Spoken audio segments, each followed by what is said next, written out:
이제 영적인 영역입니다. 여러분, 이 뒤에 영적인 세력이 있는 것입니다. 우리의 성격은 그 뒤에 영적인 세력이 있는 것입니다. 망상이 있습니다. 여러분, 계속 이렇게 자기를 속이는 일이 계속되다 보면 속이는 것입니다.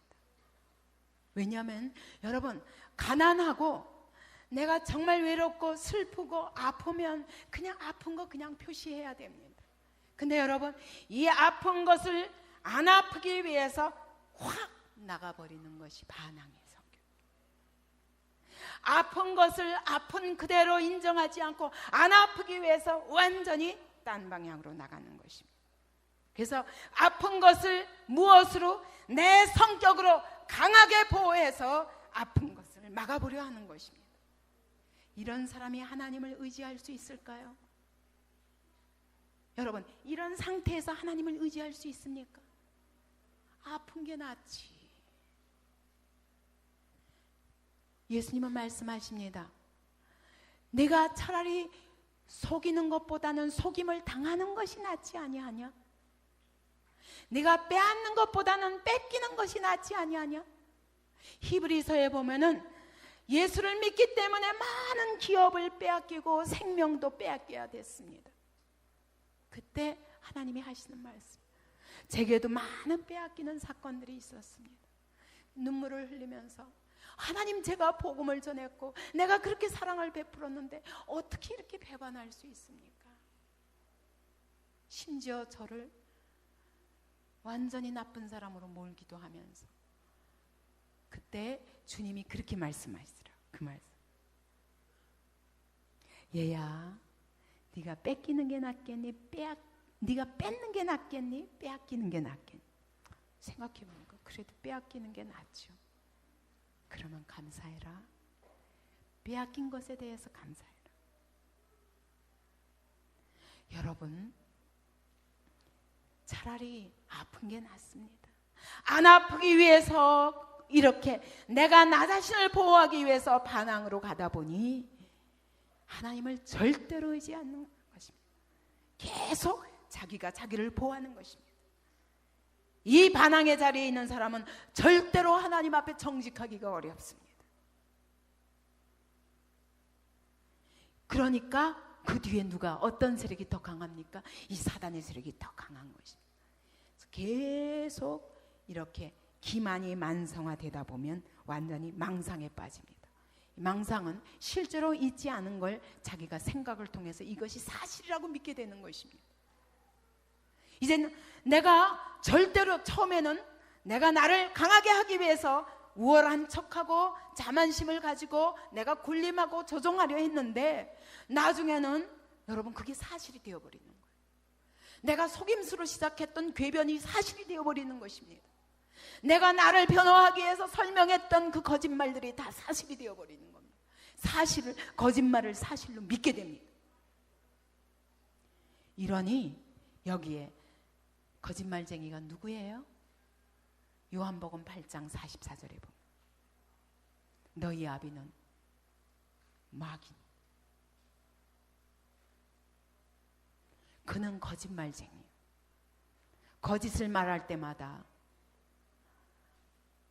제 것으로 말하는, 거짓말을 만들어서 말하는 것입니다. 누가? 사단이. 그렇기 때문에 여러분, 이와 같이 자기가 자기를 속이는 자리에 놓일 때 사단이 제일 좋아하는 사람이에요. 이런 사람 밥입니다. 밥. 그 다음에 두 번째로 원망과 쓴뿌리가 있습니다. 여러분, 원망은 어디서 나오냐? 용서하지 않을 때 나오는 거, 그죠? 용서하지 않을 때 원망이 나. 용서란 뭡니까? 사랑하는 거예요. 그 사람의 모든 허물을 끌어안고 사랑하는 것입니다. 죄가 없기 때문이 아니라 용서란 죄 있는 그대로 그를 끌어안고 사랑하는 것이 용서입니다. 근데 원망은 도저히 받아들일 수 없는 것입니다. 이 용서하지 않음으로 인해서 어떤 일이 일어날까요? 하나님이 나를 용서하실 수 없는 사건이 생깁니다. 왜냐하면 주님이 말씀하시기를 마태복음 18장 35절에 보면 너희가 각각 중심으로 내 형제를 용서하지 않으면 내 천부께서도 너희에게 이와 같이 하시리라.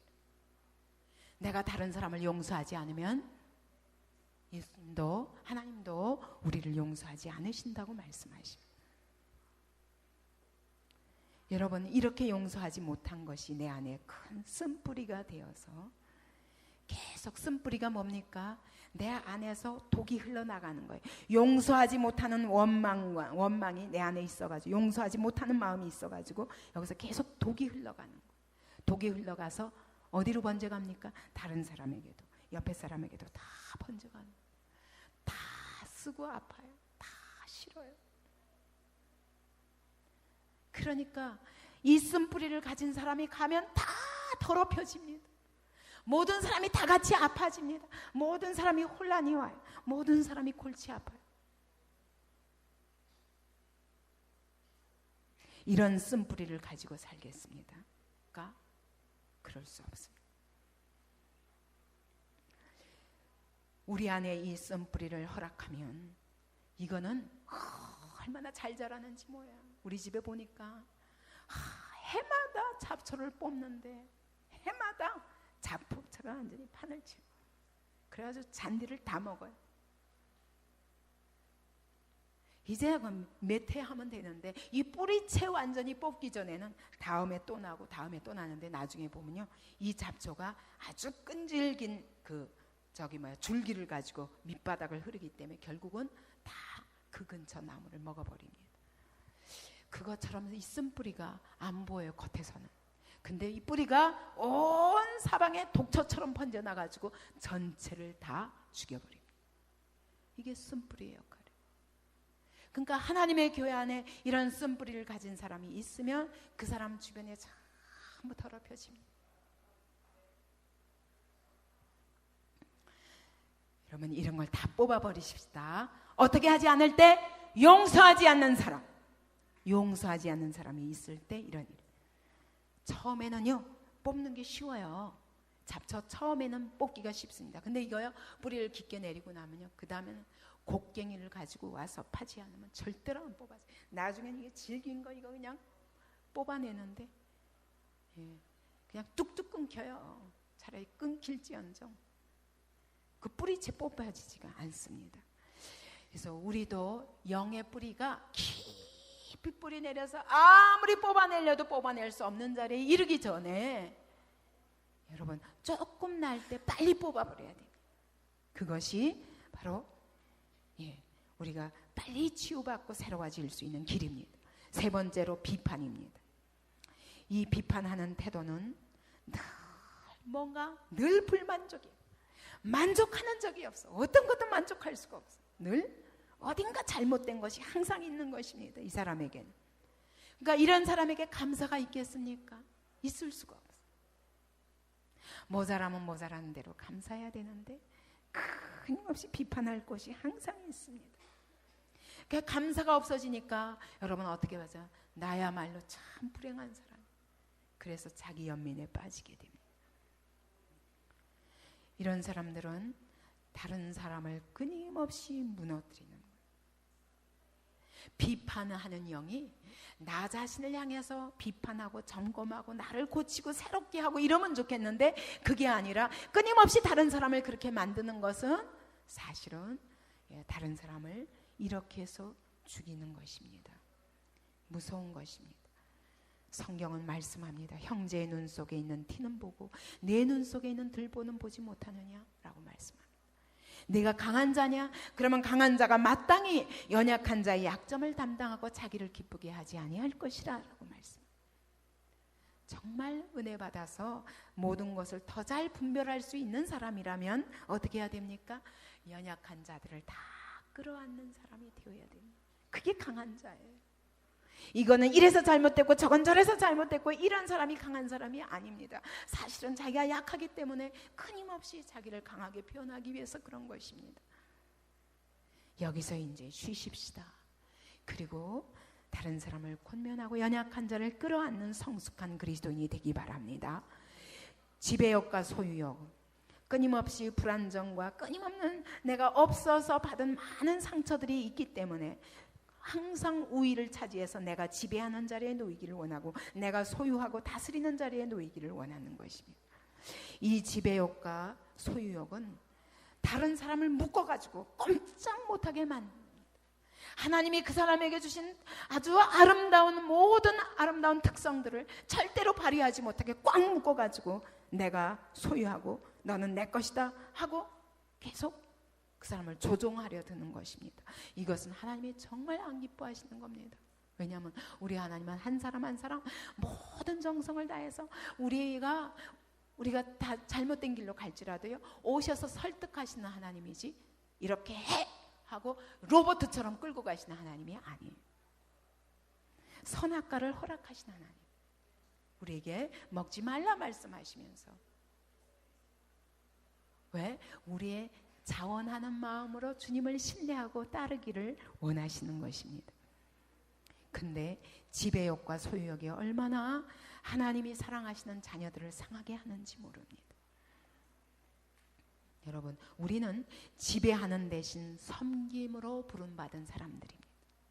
소유하는 대신 오히려 나를 주어서 헌신하도록 부름받은 사람들입니다. 거기에 기쁨이 있어요. 여러분, 섬기는 사람들에게는 기쁨이 있어요. 끊임없는 용서가 있습니다. 근데 다른 사람을 소유하려는 사람은 끊임없이 원망합니다. 끊임없이 불만합니다.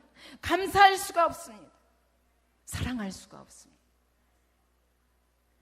이렇게 살 수는 없습니다. 우리 안에 있는 이 모든 것을 예수님 앞에 내려놓읍시다. 주님은요, 한 사람 한 사람 얼마나 귀히 여기시는지 꺼져가는 등불도 끄지 아니하시고 상에서 버릴 수밖에 없는 가글대도 꺾지 않으십니다.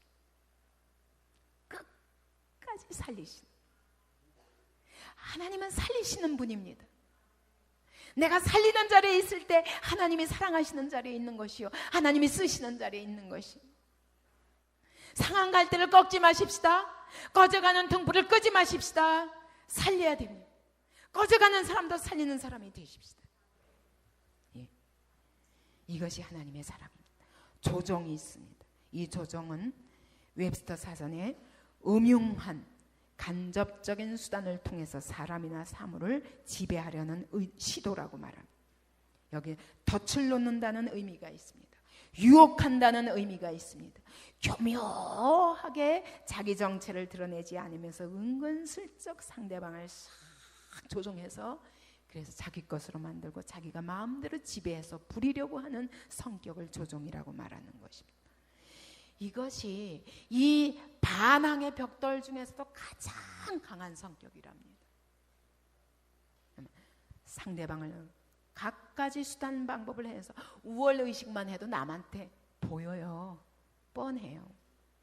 자만심 다 보여요. 근데 조종은요, 은근슬쩍 아닌 척하면서 그 사람을 교묘하게 속여서 조종한, 자기 마음대로 부리는 것을 말하는 것입니다. 이 조종은 본질적으로 부정직합니다. 그 뒤에 아주 꾸며낸 계략이 있습니다. 그래서 실제로 이런 사람들은 보면요, 도무지 저 사람이 어떤 사람인지 모르겠어요. 저 사람이 도무지 어떤 사람인지 자기 정체를 안 드러내요. 자기 자신에 대해서 정직하게 얘기하지 않습니다. 왜요? 정직하게 내놓을 수가 없습니다. 왜냐하면 자기는 숨어서 계속 저 사람을 조종해서 내 목적에 맞게 써야 되기 때문에. 이것은 사단의 밥입니다. 두 번째로 이 조종은 좁은 시야를 가지고 있습니다. 내가 보고 싶은 것만 보고 듣고 싶은 것만 듣지 그 외에 어떤 것도 보지도 않고 듣지도 않습니다.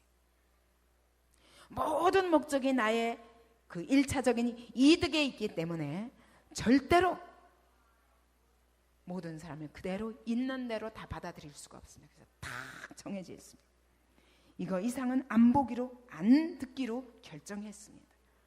자기의 목적을 반드시 이루고야 말 것입니다. 무서운 사람, 무서운 사람. 세 번째로는 어떤 대가를 치르더라도 지배권을 가져야 만족합니다. 마치요, 장기 둘 때 장이야, 멍이야 이러면서 장기를 둘 때 교묘한 계략을 써서 그 사람의 상상하지 못하는 계략을 가지고 딱 뒀다가 팍 먹어버리는 것처럼 꼭 그런 방법으로 사람조차 다룬다는 거예요. 여러분, 그러니까 어떻게 이런 사람하고 깊은 사랑을 나눌 수가 있습니까?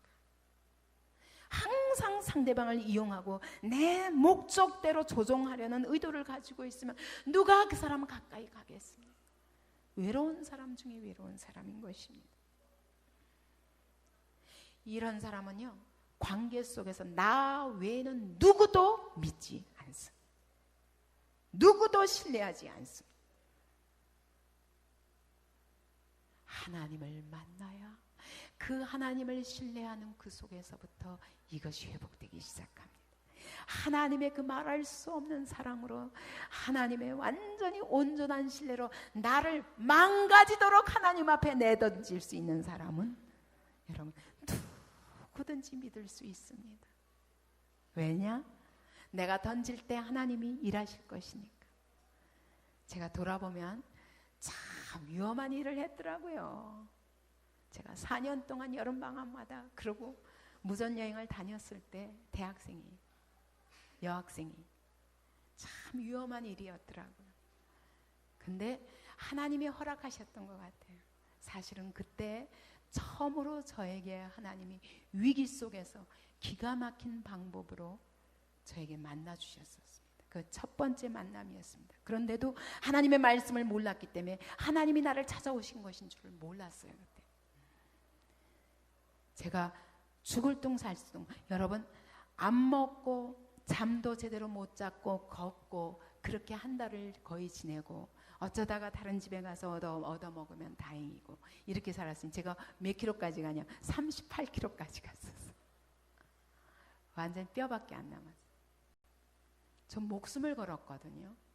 내가 어디까지 갈 수 있는지, 내가 어떤 사람인지 나를 시험해보고 싶어서 목숨을 걸었거든요. 최악의 순간에 제가 죽을 수도 있는 자리에 놓였었습니다. 목숨 걸었어요. 그리고 제가 그때 막연하게 부르짖었어요. 제가 하나님은 뭔 누군지도 모르고 신을 불렀어요. 신이시여 정말 계십니까? 당신이 계시면 이 자리에 나에게 빛으로 임하여 주옵소서. 캄캄한 안개가 꽉 껴가지고 한 치 앞도 안 보이는 절벽에서 제가 부르짖었어요. 캄캄한 새벽 4시 절벽에 있었습니다. 제가 그때 보았어요. 불투명한 어둠, 한 발자국도 어떻게 내디딜 수 없는 어둠, 그 속을 걸으면서 신이시여 정말 계십니까? 이 시간에 저에게 빛으로 와. 왜냐하면 인생은 이와 같이 불투명한 암흑과 같습니다. 아무것도 보이지 않습니다. 내가 어디로 가야 될지 나는 알지 못하겠고 내가 어떻게 사는 것이 바로 사는 것인지 나는 알 수가 없습니다. 이 어둠 속에 빛으로 임해 주시옵소서. 내가 볼 수가 없나이다. 내가 지금 이 디디다가 이게 잘못 디디면 저 낭떠러지로 떨어집니다. 내 생명을 붙들어 주세요. 목숨을 걸어요. 구태여 그럴 필요가 없었어요. 내가 나를 시험한 것입니다. 사실은 하나님을 시험한 것입니다.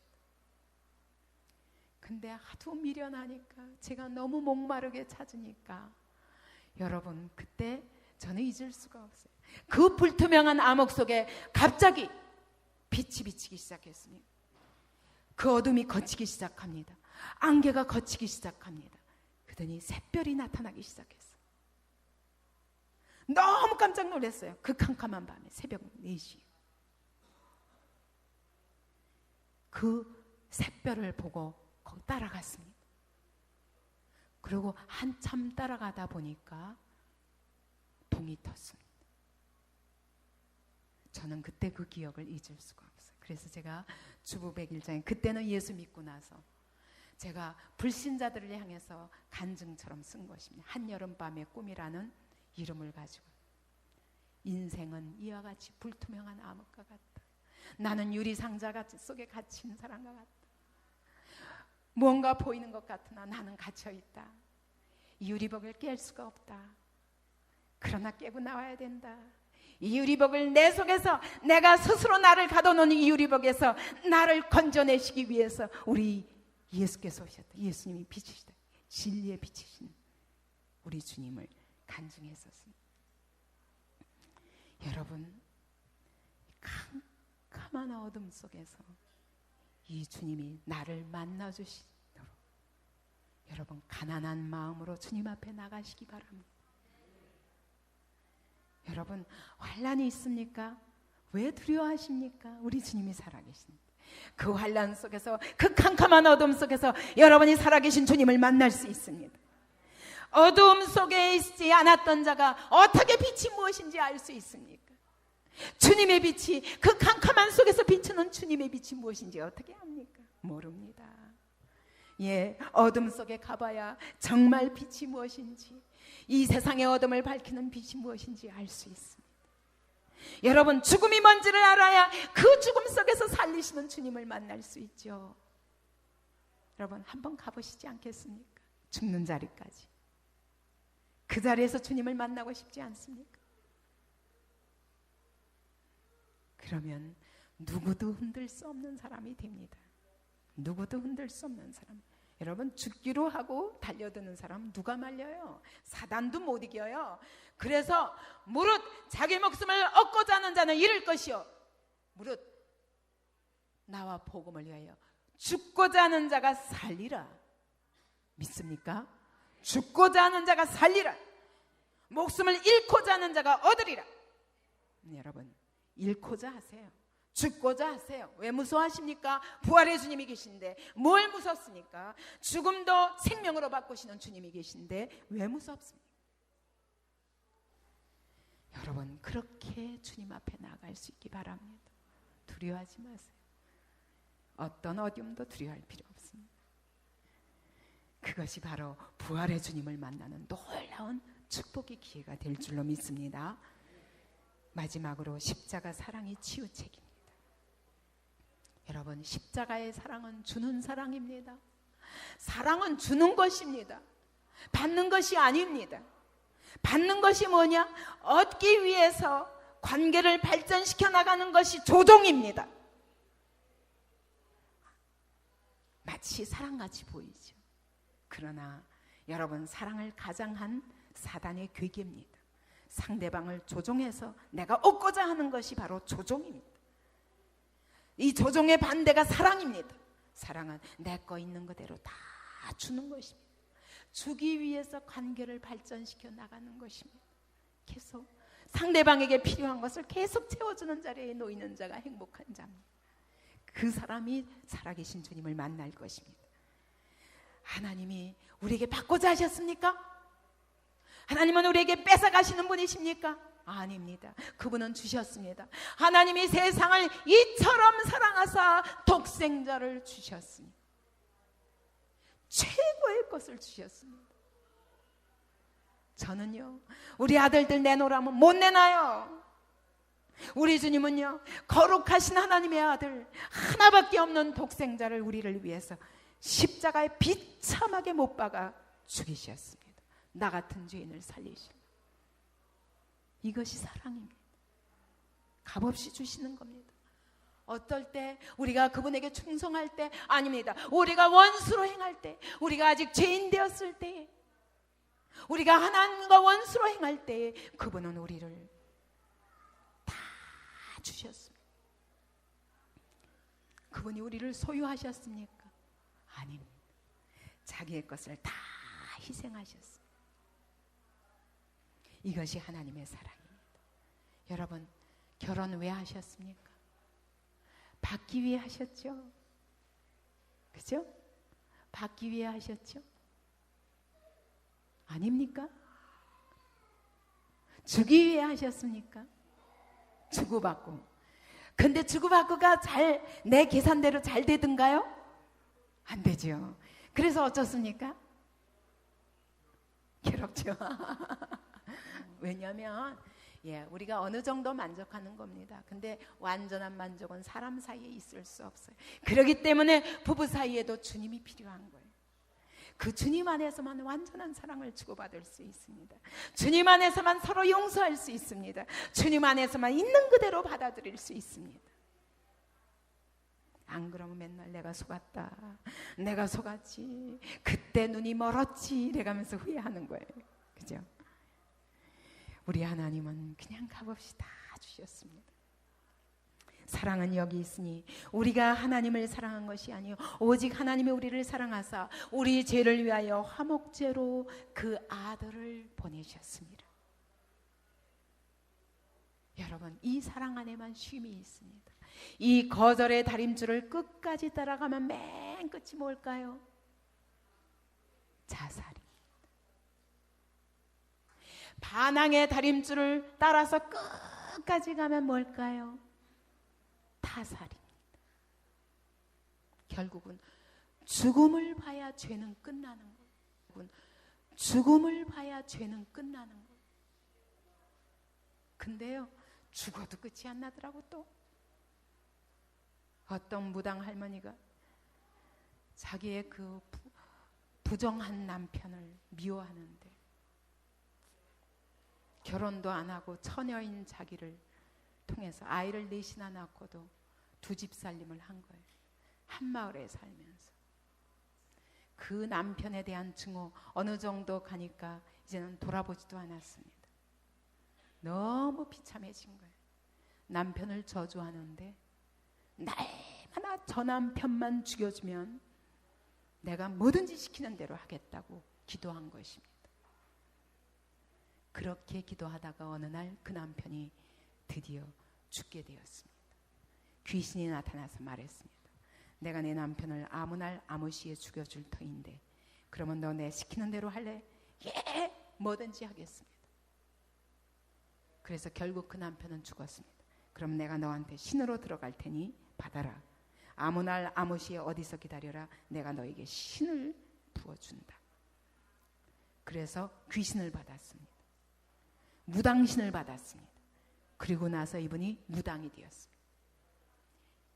20년 동안 무당 노릇을 하면서 자녀들이 무당 자녀로서 동네에서 또 살 수가 없는 거예요. 이 자녀들이 계속 저주의 저주가 그치지 않습니다. 딸 하나는 아들 셋에 딸 하나인데 그 딸은 결국 결혼 못하고 그래서 술집 여자로 살다가 드디어 30몇 살에 홍콩에 가서 외국인 남자와 결혼했습니다. 자기가 하고 나이가 33살이나 차이지는 할아버지하고 결혼했습니다. 비참한 인생이었던 거예요. 제가 그 할머니를 회개시킬 때 제가 물었습니다. 할머니가 그렇게 저주해가지고 그 남편 죽었잖아요. 그래도 용서할 수 없습니까? 용서 못한대요. 눈에서 불이 나가더라고요. 용서 못한대요. 또 살아나도 자기는 또 죽일 것이래요. 제가 그랬어요. 할머니, 그렇게 해서 그 할아버지는 지옥 갔습니다. 근데 할머니는 그 할아버지를 미워하는 일을 계속함으로 인해서 하나님의 심판대 앞에서 또 지옥 가게 될 것입니다. 억울하지 않습니까? 억울하대요. 그러면 용서하셔야 됩니다. 이 귀신의 밥이 되지 않으려면 용서하셔야 됩니다. 하나님의 용서를 받아들이십시오. 하나님이 당신을 용서하십니다. 그날 영접하시고 이분이 통곡을 했습니다.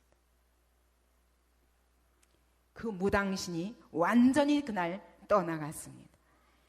여러분, 우리는 끝내 죽여야 되더라고요. 우리의 죄악은 끝내 상대방을 죽이든지 내가 죽든지 둘 중에 하나더라고요.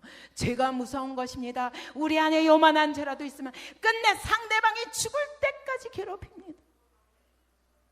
아니면 그렇게 적극성이 없어서 남을 죽이지 못하면 그러면서 내가 나를 죽여가는 것입니다.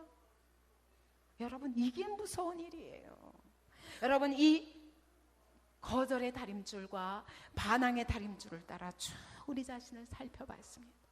여러분, 끝이 죽음이라는 것을 기억해야 됩니다. 해결책을 이 짓을 계속해야 됩니까?